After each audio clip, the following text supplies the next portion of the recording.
Next can the school ထို့နောက်စာသင်ကျောင်းသည်ဖြစ်လာပါတယ်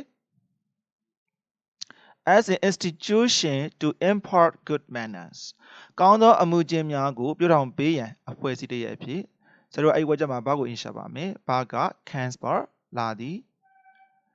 အရှိ next ever စကားလုံးမှာထို့နောက်ပြောတာပါနောက်က can နောက်က the school သည် subject ပါဝါကျကို inversion နဲ့ရေးထားတာဖြစ်ပါတယ်ဘာရဲ့ရှေ့မှာ ever ကိုရေးပြီးတော့ subject ကိုဘာရဲ့နောက်မှာရေးထားခြင်းဖြစ်ပါတယ်အဲ့တော့ can the school ဆိုတာစာသင်ကျောင်းသည် can ဖြစ်လာပါတယ် as an institution ဆိုတာအဖွဲ့အစည်းတစ်ခုပေါ့နော်နောက် to impart က to လည်းဘာဝင်ပါဒီဘက်ကပြောထောင်ပေးရင် good manner ဆိုတာကောင်းသောအမှုကျင့်များကိုအဲ့တော့ impart ကပြောထောင်နေဆိုရင်သူ့နောက် object လိုပါတယ် good manner ဒီ impart ရဲ့ object ပါအဲ့တော့ good manner ကောင်းသောအမှုကျင့်များကို to impart ပြောထောင်ပေးရင်တဲ့အဲ့ဒီ to လည်းဘာဝင် phrase ဒီရှေ့က institution ကိုထပ်ပြပါတယ်အဲ့တော့အဓိပ္ပာယ်တွဲကောက်မယ်ဆိုရင်ကောင်းသောအမှုကျင့်များကိုပြောထောင်ပေးရင် as an institution အဖွဲ့အစည်းတစ်ရဲ့အဖြစ် as ကအဖြစ် as the preposition မှာအဓိပ္ပာယ်ကောက်ရင်အဖြစ်လို့ကောက်ပါတယ်အဲ့တော့ကောင်းသောအမှုကျင့်များကိုပြောထောင်ပေးရန်အဖွဲ့အစည်းတစ်ရဲ့အဖြစ်စာသင်ကျောင်းသည်ဖြစ်လာပါတယ်မှတ်ချက်နေကြည့်မယ်ဆိုရင် impart သည်ပညာဘုဒ္ဓရာစသည်တို့ကိုပေးတာပါ teach နဲ့အနည်းအဓိပ္ပာယ်တူပါတယ်ဆိုပါစို့ဥပမာဝါကျမှာဆိုရင် teachers ဆရာဆရာမများသည် impart ပေးပါတယ် a lot of knowledge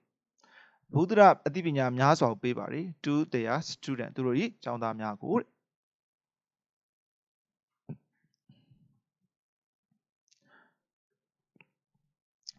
နောက်ဝါကျမှာဆိုရင် almost all children ကလေးငယ်အလုံးနီးပါးသည် not only learn the school subjects ကျောင်းသင်ပါတဲ့များကိုသင်ယူတာမကတဲ့ their teacher teach သူတို့ဆရာဆရာမများကသင်ကြားပေးသော but also imitate the teacher manner and behavior ဆရာဆရာမများ၏အမှုကျင့်များနှင့်အပြုအမူများကိုအတူကိုလှုပ်ဆောင်လာကြပါတယ်ဆိုတော့အဲ့ဝါကျမှာအရင်ဆုံးဘာကိုရှာပါမယ်ဘာကရှိမှဆိုတော့ကြည့်မယ်ဆိုရင် learn ပါအဲ့တော့ဒီနေရာမှာအရင်ကြည့်ရမှာကnot only but also ပေါ့နော် not only နဲ့ but also ဟာ verb conjunction ဖြစ်ပါတယ် grammar တွေမှာပါပါတယ် not only ရဲ့တာမန်က but also ကလည်းပေါ့နော်အဲ့တော့ဒီ not only but also ဟာဝါကျနှစ်ကြောင်းကိုဆက်ပေးထားတာပေါ့နော်အဲ့တော့ရှေ့ကဝါကျမှာဘာကိုရှာမယ်ဆိုရင်ဘာက learn ပါ learn ကသင်ယူသည်သိရှိသည်သင်ကြားသည်ပေါ့နော်အရှေ့က almost all children သည် subject ပေါ့ almost ပါအားလုံးနီးပါးပြောတာပါall children ကလေးငယ်အားလုံးအဲ့တော့ almost all children ဆိုတော့ကလေးငယ်အားလုံးနီးပါးသည်တဲ့ learn ကသင်ယူတယ် learn ကသင်ယူတယ်ဆိုရင်သူတို့ object လိုပါတယ်နောက်က the school subject သည် learn က object ပါ the school subject ဆိုတာကျောင်းသင်ပါတဲ့ရဲများပေါ့နော်အဲ့ကျောင်းသင်ပါတဲ့ရဲများကို learn သင်ယူတယ် not only ဒါမှကသင်ယူတာမှကတဲ့ now their teacher teach မှာဆိုရင်teach ကဘာပါအရှိတရား teacher ဒီ subject ဖြစ်ပါတယ် teach က subject ဖြစ်ပါတယ်အဲဆိုတော့အရှိမှာ subject ဆိုတဲ့ noun ရှိပါတယ် noun ရဲ့နောက်မှာ subject ပါအတွဲတွေ့ဆိုရင်နောက်ကဝါကျပိုင်းဒီ adjective clause ပါဆိုတော့ဒီနေရာမှာ their teacher ဒီဆိုတဲ့ဝါကျအပိုင်းလေးဒီ adjective clause ဖြစ်ပါတယ်အရှိ subject ဆိုတဲ့ noun ကိုအထူးပြုတာဖြစ်ပါတယ်အဲ့တော့အဓိပ္ပာယ်ကောင်းရင်သုံးတဲ့ကောက်ပါမယ်their teacher ဒီဆိုတာသူတို့ရဲ့ဆရာဆရာမများကသင်ကြားပေးသောအရှိ the school subject ဆိုတာကျောင်းသင်ပါတဲ့ရဲများကို not only learn သင်ယူတာမကတဲ့နောက် but also လည်းပဲ imitate ဆိုတာအတူခိုးပါတယ် imitate ကအတူခိုးရဲဆိုသူတို့ object လိုပါတယ် the teachers manner and behavior အဲ့ဒီ object ပါ the teacher ဆရာဆရာမများဤပေါ့နော် manner အမှုအကျင့်များ behavior အပြုအမူများ manner နဲ့ behavior အတူတူပါပဲအဲ့တော့ဆရာဆရာမများအမှုအကျင့်များနဲ့အပြုအမူများကိုတဲ့ imitate ဆိုတာအတူခိုးကြတယ်ဘယ်သူတို့အတူခိုးရဲဆိုတော့ရှေ့က all children ပေါ့နော် almost all children ပေါ့ကလင်အားလုံးနေပါသည်တဲ့မတ်ချက်ကြည့်မယ်ဆိုရင် not only but also ဒီ conjunction မှာ be conjunction ကိုပါလေတာမကလည်းပဲပေါ့နော်ဥပမာဝါကျမှာကြည့်မယ်ဆိုရင် he is not only clever but also nice သူဒီတဲ့ not only clever ဆိုတာစာတော်ရုံသာမက but also nice သဘောလေကောင်းပါလေNow in this school စာသင်ကျောင်းတစ်ကျောင်းတွင် where teachers are good role models ဆရာဆရာမများသည်စံပြပုဂ္ဂိုလ်ကောင်းများဖြစ်ကြတော့တဲ့ students learn to be polite and respectful ကျောင်းသားများသည်ယဉ်ကျေးလိမ္မာရေးယိုသည်ကိုင်းဆိုင်တဲ့သင်ယူကြတယ်ပထမဆုံးအဖြတ်မှာ in this school ဆိုတာစာသင်ကျောင်းတစ်ကျောင်းတွင်ပေါ့နော် in the preposition မှာ ever phrase ပေါ့လေနေရာကိုပြပါတယ်နောက် where clock မှာဘာကိုရှာမယ်ဆိုဘာက are ပါ where ဒီ conjunction ပါတော့ teacher ဒီ where clock ရဲ့ဆက်ချက်ပေါ့နော် teacher ဆရာသမားများဒီနော် are ဖြစ်ပါတယ် good role model ဆိုတာစံပြပုဂ္ဂိုလ်ကောင်းများ model ဆိုတာစံပြပုဂ္ဂိုလ်ပေါ့နော် role model ဆိုခေါ်ပါတယ်စံပြပုဂ္ဂိုလ်များအဲ့တော့ဒီ good role model စံပြပုဂ္ဂိုလ်ကောင်းများဖြစ်ကြတယ် where ကိုတော့နဲ့ကောက်ပါတယ်အဲ့တော့ where clock ဒီရှေ့က school ကိုထည့်ပြပါတယ်ဟုတ်နောက်မှာရှိတယ်ရှေ့ကနောက်အထူးပြတယ်ဆိုရင်အဲ့ဒီ clock ကိုကျွန်တော်က adjective clock ကိုခေါ်ပါတယ်အဲ့တော့ဒီပဲတွဲလျက်ကောက်ပါတယ် where teachers are good role model တဲ့ဆရာဆရာမများသည်စံပြပုဂ္ဂိုလ်ကောင်းများဖြစ်ကြသော in the school စာသင်ကျောင်းတစ်ကျောင်းတွင်အဲ့ phrase ဒီ ever phrase ပါနောက်မှာ main clock တော့လာပါမယ်ဘာကိုရှာပါမယ်ဘာက learn ပါ learn ကသင်ယူတယ်ရှေ့က student ဒီ set ချက်ပေါ့နော် student ကျောင်းသူကျောင်းသားများသည် learn သင်ယူကြတယ်နောက်က to be polite respectful to be black adjective ပါနောက် polite respectful ဒီ adjective ပေါ့နော် polite ဒီရှင်ကျေးသောလိမ္မာသောrespectful ကရိုသေကိုင်းဆိုင်တတ်သောအရှက် to be နဲ့တွဲပါမယ်အဲ့တော့အဓိပ္ပာယ်ကောက်ရင်ဂျင်းပွဲနဲ့ကောက်ပါတယ်အဲ့တော့ learn to be polite and respectful ရှင်ကျေးလိမ္မာ၍ရိုသေကိုင်းဆိုင်တတ်ရဲ့ learn သင်ယူကြပါတယ်မှတ်ချက်ကိုကြည့်မယ်ဆိုရင် role model ဆိုတာအတူယူရန်စံနမူနာထားတိုင်းသူပေါ့နော် model ဆိုတာစံပြပုဂ္ဂိုလ်ဆိုပါတယ်ဥပမာဝတ်ကြမှာဆိုရင် he is a model student ဆိုရင်သူဟာစံပြအကြောင်းသားတစ်ယောက်ဖြစ်တယ် model ဆိုတာစံပြဖြစ်တော့ပေါ့နော် student အကြောင်းသားအဲ့တော့ model student စံပြအကြောင်းသားတစ်ယောက်ဖြစ်တယ်လို့ပြောတာပါ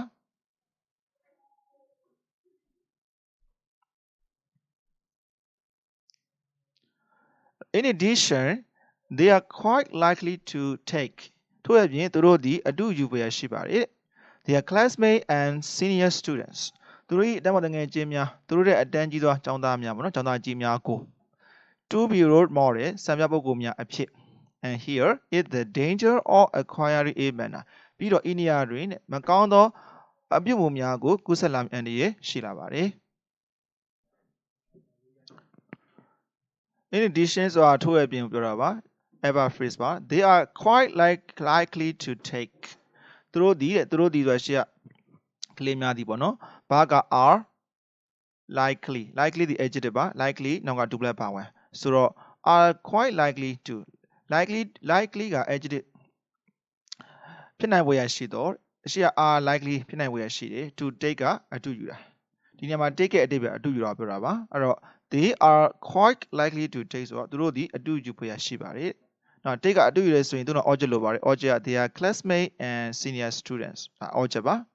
they are သူတို့၏ classmates ဆိုတာအတန်းဖို့တငယ်ချင်းများ class ဆိုတာအတန်း mate က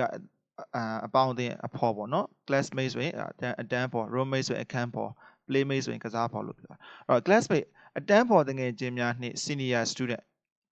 အတန်းကြီးကျောင်းသားများကြီးများပေါ့လေsenior student ပေါ့နော်အတန်းကြီးကျောင်းသားများကိုတဲ့သူတို့ဒီအတူယူကြတယ်တဲ့ဘယ်လိုတူယူလဲဆိုတော့ to be role model စံပြပုဂ္ဂိုလ်များအဖြစ်ဤနေရာမှာ to be ကို double ပါဝင်ကိုအဓိပ္ပာယ်ကောက်အဖြစ်နဲ့ကောက်ပါလေ to be အဖြစ် role model ကစံပြပုဂ္ဂိုလ်များပေါ့နော်အရှိကတိတ်နဲ့တွဲထားပါလေ take object double ပါဝင်အတွဲပါ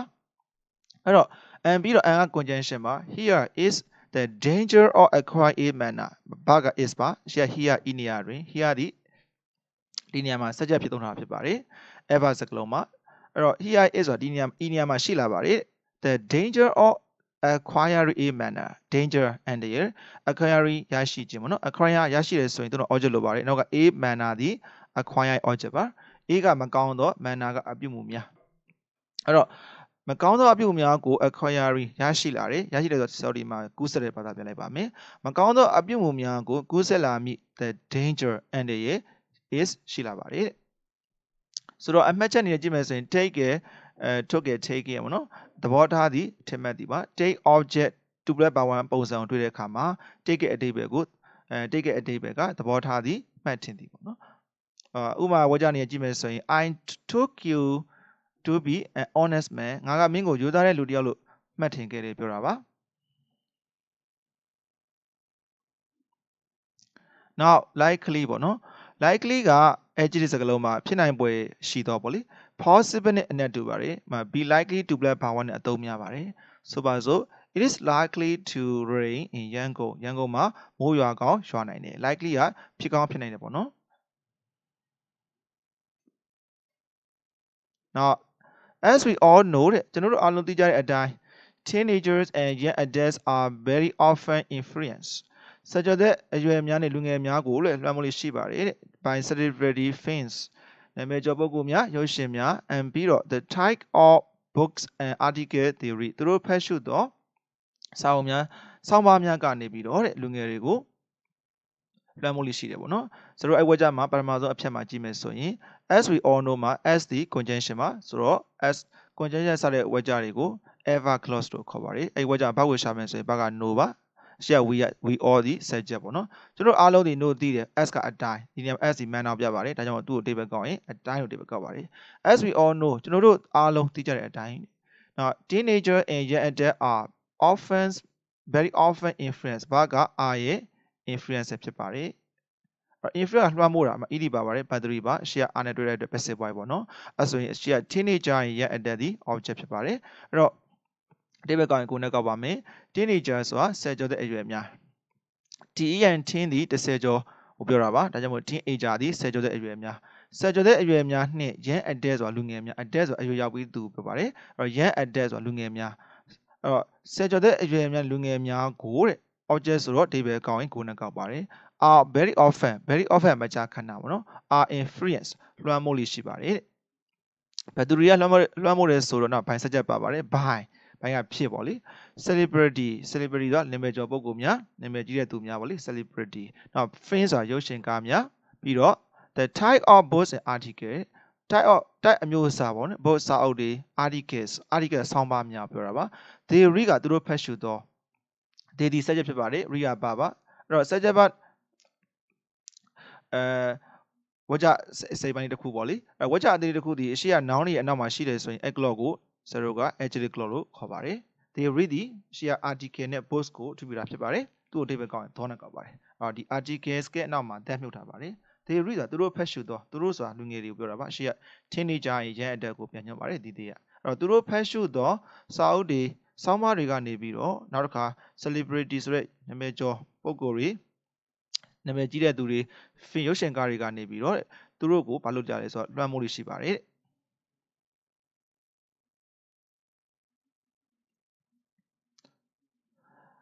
has in နေရာမှာတဲ့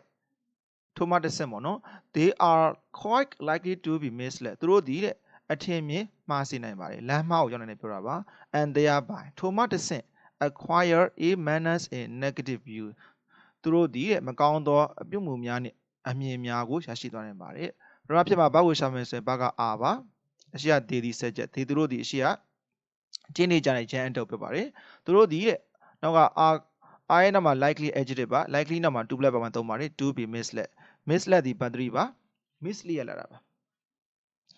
လမ်းမှားကိုရောက်စေတယ်ပေါ့နော်အထင်မြင်မှားစေတယ်ပြောတာပါအဲ့တော့ be black battery ဆို passive voice ဖြစ်ပါတယ်အဲ့တော့ဒီသူတို့ကိုတဲ့ are quite likely to be misled ဆိုတာအထင်မြင်မှားစေနိုင်ပါတယ်သို့မဟုတ်လမ်းမှားကိုရောက်စေနိုင်ပါတယ်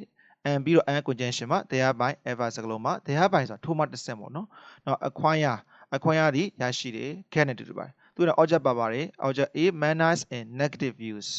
a manner မကောင်းသောအပြုအမူများ a က negative နဲ့တူတူပါပဲအဓိပ္ပာယ်က negative ကတူတူပဲအဲ့တော့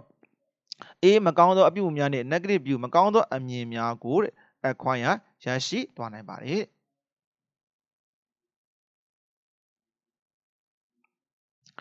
မချက်ကိုကြည့်မယ်ဆိုရင် mislead mislead misled ပေါ့နော်အဓိပ္ပာယ်ကလှည့်စားသည့်အထင်မြင်မှားစေသည်တဲ့ဥပမာဝါကျမှာကြည့်မယ်ဆိုရင် don't write မရေးပါနဲ့ misleading comments အထင်မြင်မှားစေသောမှတ်ချက်များကိုမရေးပါနဲ့